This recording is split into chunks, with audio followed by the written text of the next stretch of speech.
Battery है, EMF 12 volt, 12 volt, 12 volt, तीनों ही 12 volt की बैटरी है।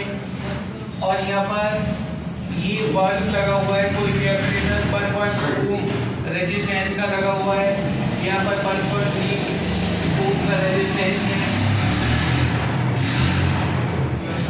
ये 1.4 वोल्ट का रेजिस्टेंस है। तो इसमें करंट 2 एम्पीयर फ्लो हो रहा है। लेकिन अब इन तीनों में से कौन सी बैटरी सही होगी, हमें ये देखना है कि कौन सी बैटरी सही होगी और कौन सी घटिया होगी। तो इसका इंटरनल रेजिस्टेंस निकालेंगे। कल मैंने फॉर्मूला बताया था, करंट निकालते हैं, करंट I इक्वल टू होता है I equal to E upon R plus R। ये कैपिटल R है और स्मॉल r हमें इसका किसी का भी इंटरनल रेजिस्टेंस नहीं मालूम है। तो फॉर्मूले में I equal to 2 ampere, E है 12, 1.2 प्लस R, ठीक है। बस R नहीं मालूम, बाकी सब वैल्यू मालूम है। Cross multiply 2, 1.2 plus R equal to 12, इस 2 से 6 टाइम्स कट गया, R equal to 6 minus 1.2 equal to 8, 4.8 ohm आ गया इसका रेजिस्टेंस। 4.8 ओम रेजिस्टेंस पहली वाली का है। सेकेंड वाली में 2 equal to 12 upon 1.3 plus R, 1.3 plus R equal to 12, R equal to 6 minus 1.3 equal to 4.7। Third case R2 equal to 12 upon 1.4 plus R2 1.4 plus R equal to 12 divided by 6, R equal to 6 minus 1.4 equal to 4.6। सबसे कम resistance, internal resistance इस battery का, ये वाली battery इसका resistance कम है, इसलिए सबसे अच्छी होगी। जिस बैटरी का इंटरनल रेजिस्टेंस कम होगा उसकी करंट ज़्यादा होगी, इसलिए ये बैटरी सबसे अच्छी वाली है और ये वाली सबसे घटिया वाली है। तो कैलकुलेशन से हमने निकाला जिसका resistance internal resistance small r और एक्सटर्नल बाहर जो रेजिस्टेंस है वो कैपिटल R। सबकी समझ में आ गया? इस तरह से हम बैटरी की जांच कर सकते हैं कि कौन सी बैटरी सही हो। मिटा दूं? I का जो करंट I होता है हमेशा करंट एम्पियर में नापा जाता है। अगर कोई भी हम सामान खरीदे उस पर एम्पियर लिखा होता है, EMP लिखा होता है, EMP 5 एम्पियर का कोई भी टेम्परेचर ऐसे और 10 का लगा दिया तो वो फूक जाएगा।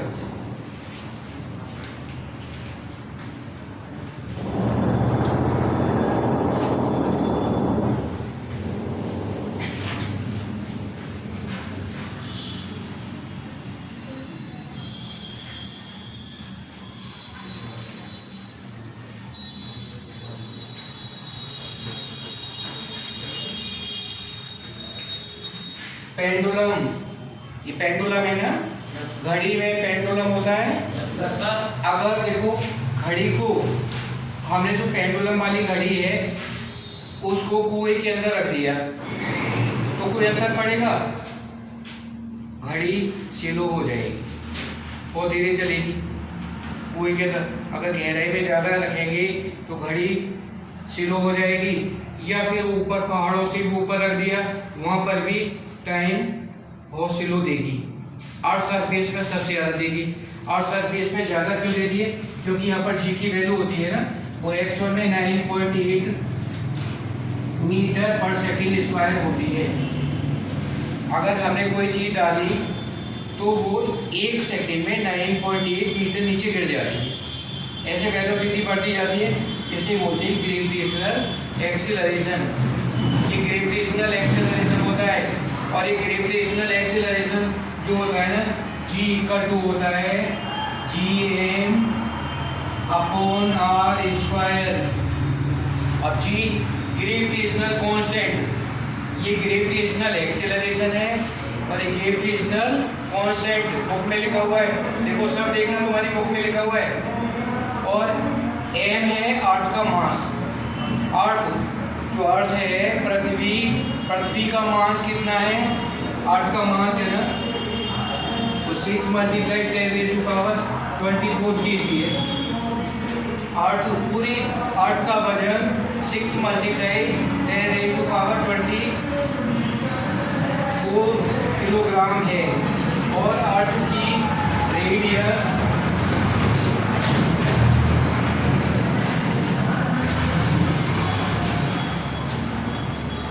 अर्थ की रेडियस 6.4 × 10⁻6 इतनी अर्थ की रेडियस है। अर्थ राउंड है, अर्थ बिल्कुल राउंड है इस तरह से, और अर्थ की रेडियस होगी तो 6, 4, 1, 2, 3, 4, 5 कितनी जीरो लगा दी? 1, 10, 100, 1000, 10,000, lakh, 10 lakh, 64 लाख मीटर। अर्थ की रेडियस कितनी है? 64 लाख मीटर। तो अर्थ ज़्यादा बड़ी नहीं है, अर्थ खाली उसकी रेडियस इतनी है, ऐसा बोला है। अर्थ बिल्कुल स्फीयर है। तो हमने देखा, अब मेन हमारा क्वेश्चन ये था इसका टाइम पीरियड निकालना। मैंने जी की वैल्यू बता दी, याद रखना जी की वैल्यू। लेकिन कहीं कैलकुलेशन में सिंपल करने के लिए बुक में 9.8 की जगह 10 दे देती है। 10 वो राउंडिंग है ना, और जी की वैल्यू बदलती भी रहती है। अर्थ सरफेस सब ज़्यादा होगी, पहाड़ों पे जाएंगे कम होगी, जमीन के अंदर जाएंगे तो कम होगी। इसी तरह से अगर मून पर जाएं तो मून पर हमारा अर्थ पर वजन 60 किलो है, मून पर होगा 10 किलो।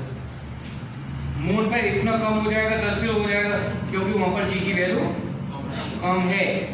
जी की वैल्यू कम है, जी की वैल्यू स्मॉल जी की वैल्यू बदलती है, लेकिन कैपिटल जी की वैल्यू नहीं बदलती। कैपिटल जी का भी यूज आएगा, वो हम बाद में बताएंगे। बता लिया? मिटा दूं?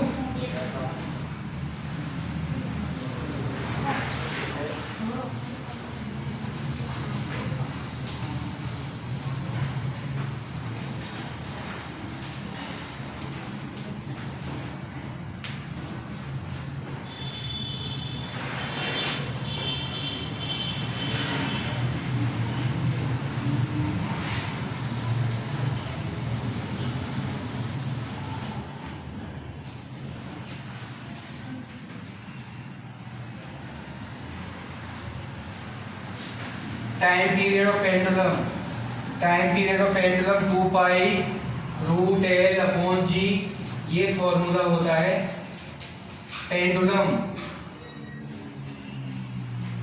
अगर झूले पर बैठे हो, अपना वेट देखना कितना वेट है, और वेट को हमने यहाँ पर लगा दिया 2 पाई एल अपॉन जी। लेंथ कितनी है? झूले की लंबाई, ये झूले की लंबाई है ना, यहाँ पर झूले की लंबाई, और ये तो यहाँ पर जो निकालेंगे इसका t equal to time period t equal to 2 × 22/7, और g length is given 0.49 metre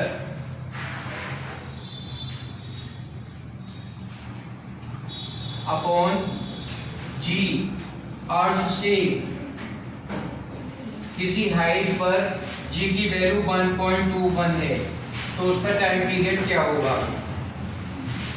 equal to 44/7 multiply 0.7/11।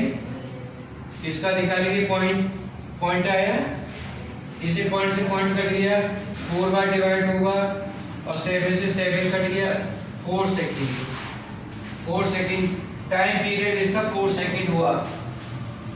4 second में ये यहाँ से इधर जाएगा, लौट के आएगा, इधर जाएगा, ये बीच में आ जाएगा।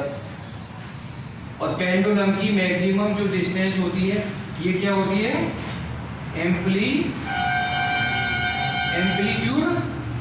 एम्पलीट्यूड हमने उस दिन बताया था, amplitude. Frequency F equal to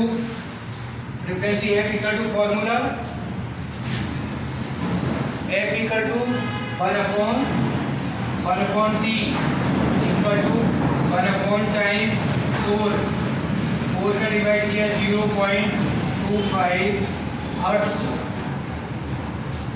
बता दूं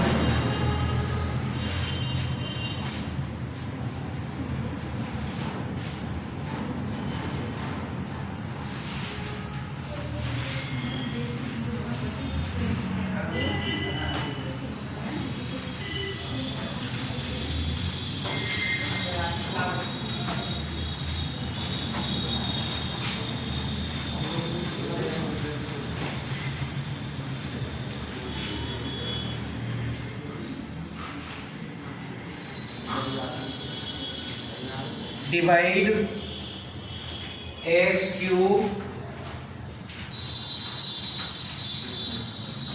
plus x² minus 14x minus 24 divide by x minus 4। इस x का डिवाइड इसमें किया, x² पर जा रहा है। अब इस x² का यहाँ पर मल्टीप्लाई किया, x³ माइनस 4x² माइनस का होगा ना, साइन का ध्यान रखना है, minus 4x² minus plus cancel हो गया, ये 5x² माइनस 14x माइनस 24। अब देखो इस x का इसमें डिवाइड किया, 5x बन जाएगा,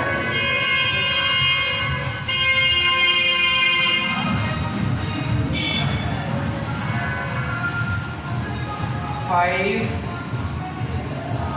x²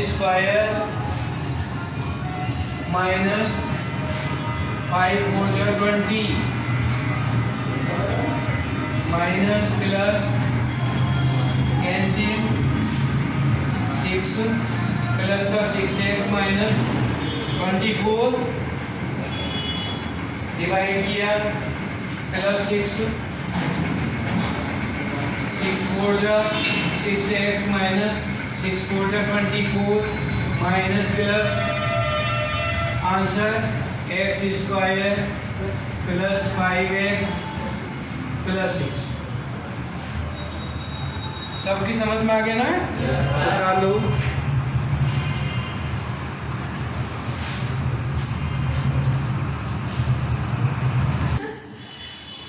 Integers are those numbers which are whole numbers and negative of counting number, plus minus 0, ये सभी इंटीजर होते हैं। तो यहाँ पर हमें इंटीजर का प्लस माइनस मल्टीप्लाई, ये डिवाइड, ये प्लस इसी का दिया है, मल्टीप्लाई भी है, 3 इसमें लगा हुआ है। तो प्लस माइनस का मल्टीप्लाई माइनस होता है और माइनस माइनस का प्लस होता है। तो ये हमने फर्स्ट वाला सम है 12 plus -24 plus 36 plus minus 48 minus 3 minus 18 12 plus minus minus 24 plus 36 minus 48 और माइनस माइनस का ये प्लस हो जाएगा, ये माइनस और ये माइनस, माइनस माइनस का मल्टीप्लाई किया प्लस और 3 6 80 180। अब ये प्लस वाले देखो, प्लस वाले इसमें 3 है ना, इनको 180 प्लस 36 प्लस 12 ये प्लस में -24 माइनस 48, ये प्लस का ऐड किया 8 3 1 4 4 और 8 12 228 माइनस 72 इक्वल टू कंप्लीट किया 6 और 12 में से 7 माइनस किया 5 156। ये इसका कैलकुलेशन आएगा, ठीक है। प्लस माइनस का इस तरह से ये करेंगे, तो बाकी सभी समय ना इनको होमवर्क में करोगे। उतार लिया सर, ऊपर से उतार।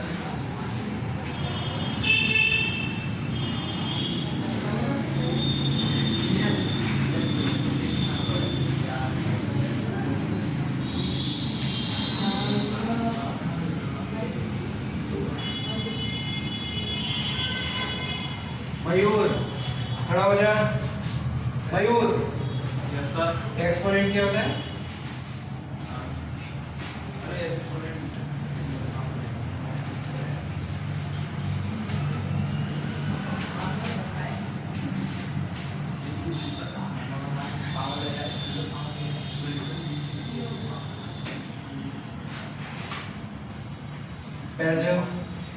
देखो एक्सपोनेंट पावर होती है, पावर किसी को भी पावर लगी हुई है ना, एक्सपोनेंट है। एक्सपोनेंट ऑफ पावर से, जैसे हिंदी में बोलते हैं घातांक, हिंदी के मैथ में घातांक लिखा होगा, घातांक। ये एक्सपोनेंट 6th क्लास से शुरू हो जाते हैं, जब तक पढ़ते हैं तब तक मैथ में आते हैं कि घात पावर से निकालना। तो ये हमें सॉल्व करना है 5 raise to power n, 5 raise to power n minus 1, 5 raise to power n minus 3, 5 raise to power n minus 4। अगर कोई भी कर सकता है इसे सॉल्व, नहीं तो समझ लो अच्छी तरह से। देखो पावर्स वाले को कैसे सॉल्व करेंगे, तो हमने यहाँ पर कॉमन ले लिया 5 की पावर n कॉमन ले लिया, तो ये बचा 1 माइनस 5 की पावर -1, ऊपर ये बचा और नीचे 5 की पावर -3 माइनस 5 की पावर -4। n वाला कॉमन ले लिया, नीचे भी लिया और 5 की पावर n ऊपर नीचे दोनों ले लिया, ये कट गया 1 माइनस 1/5 1/5 की पावर 3 माइनस 1/5 की पावर 4। माइनस में है इसलिए पावर को ये अपॉन में कर दिया, ऊपर एलसीएम लिया, ऊपर 5 बन जाए 5 माइनस 1/5 और नीचे 5 की पावर 4, एलसीएम 5 माइनस 1 ये आ जाएगा, इक्वल टू 4/5 डिवाइडेड बाई 4/5 की पावर 4 इक्वल टू 4 मल्टीप्लाई 5 की पावर 4 अपॉन 4 मल्टीप्लाई 5, 4 से 4 कट गया 5 की पावर 3 और 5 की पावर 3 इक्वल टू 125। 125 इसका आंसर आएगा।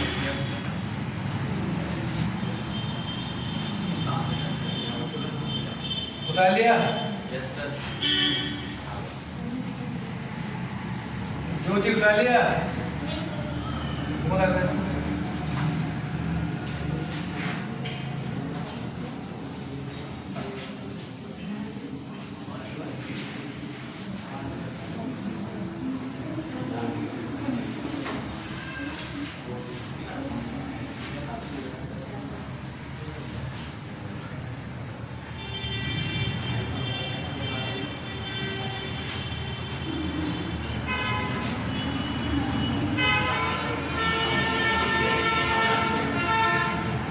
देखो 5 की पावर x, 5 की पावर x प्लस 1, 5 की power x plus 1 equal to 625।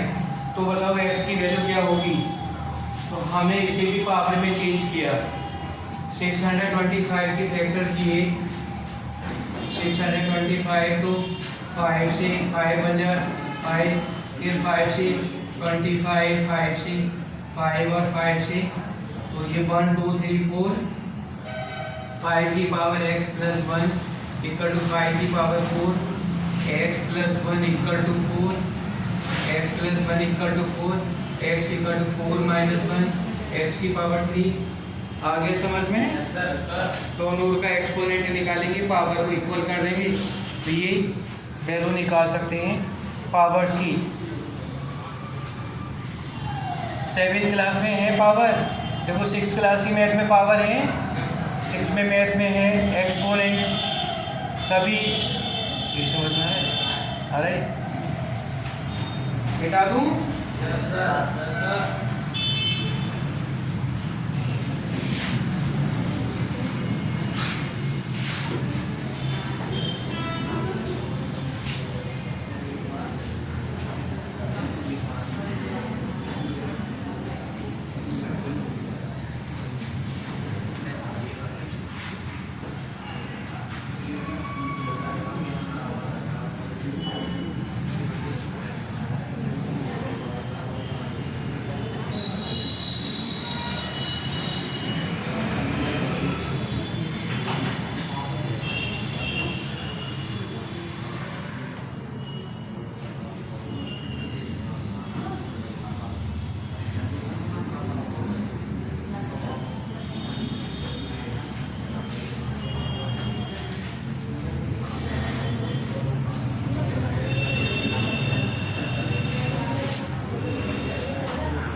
ये कोई सवाल कर सकता है ऐसे? इस सवाल को कोई भी सॉल्व कर सकता है? कुलदीप, कुलदीप, कुलदीप खड़ा हो जा, कर देगा? ये ध्यान से संभालो, नहीं कर सकते हो? देखो मैं निकलवाऊंगा, एक एक से सवाल को निकलवाऊंगा, ध्यान से संभालो।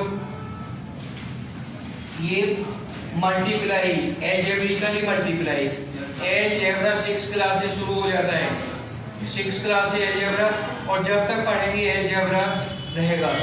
एलजेब्रा का अलग चैप्टर भी है और दूसरे चैप्टरों में भी हमें एलजेब्रा का यूज करना पड़ता है। तो पहले हमने मयूर आज सॉल्व कर।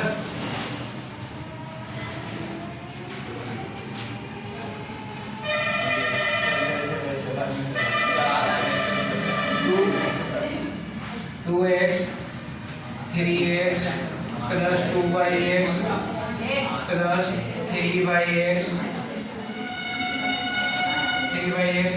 3x plus 2/x minus 2x, 3x minus 2y(x) minus 3y(x),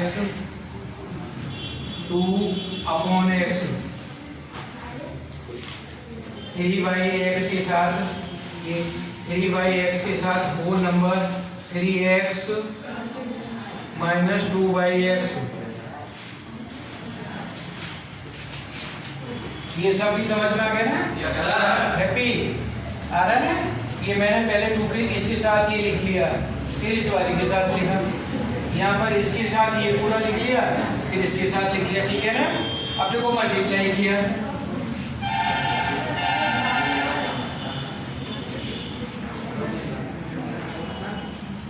six x square plus 4 plus 9 plus 6 upon x square minus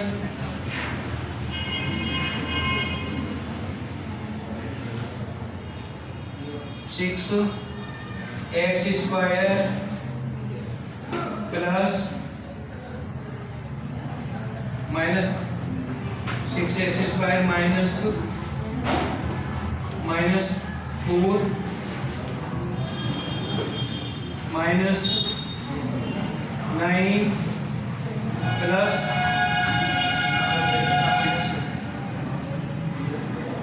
6 upon x square, bracket खोल दिया,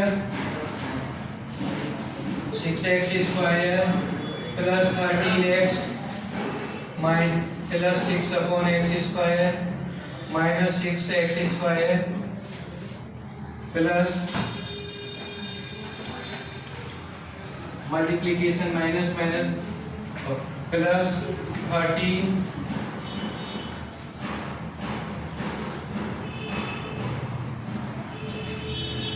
plus 13 minus 6 upon x square plus minus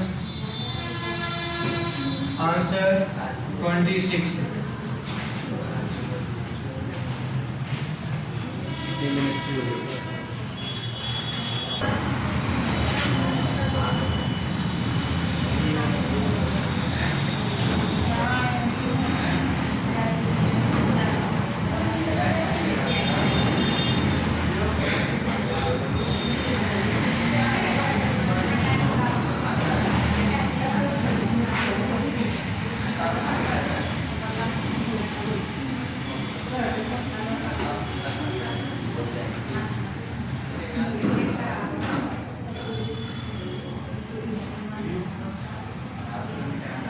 इधर देखो x plus root 3 equal to 2, x plus root 3 equal to 2, तो find the value of x plus 1 upon x। अब ये वाला निकालना है, x plus 1 upon x, x की वैल्यू यहाँ से निकाली तो x इक्वल टू होगा 2 माइनस रूट 3 होगा, ये रूट 3 इधर जाएगा, प्लस का था यहाँ पर माइनस हो गया। अब x प्लस 1 अपॉन x निकाला है,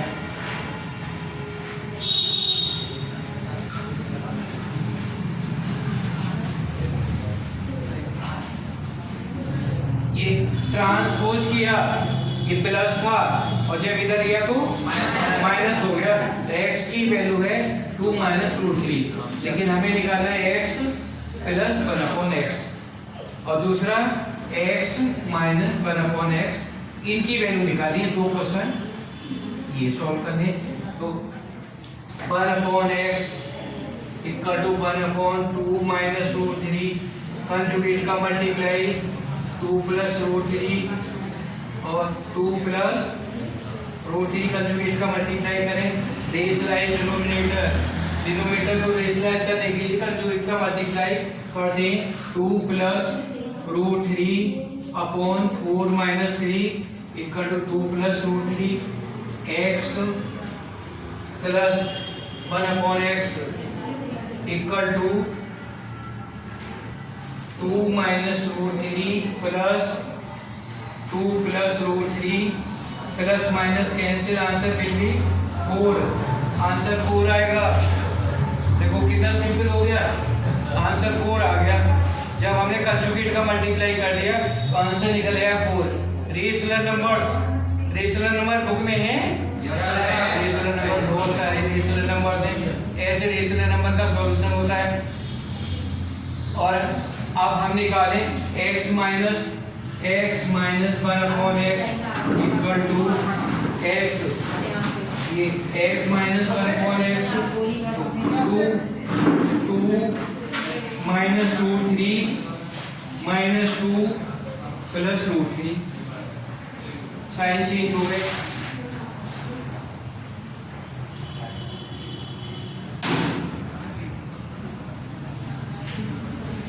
टू रूट 3, इसका आंसर 2 रूट 3 आएगा।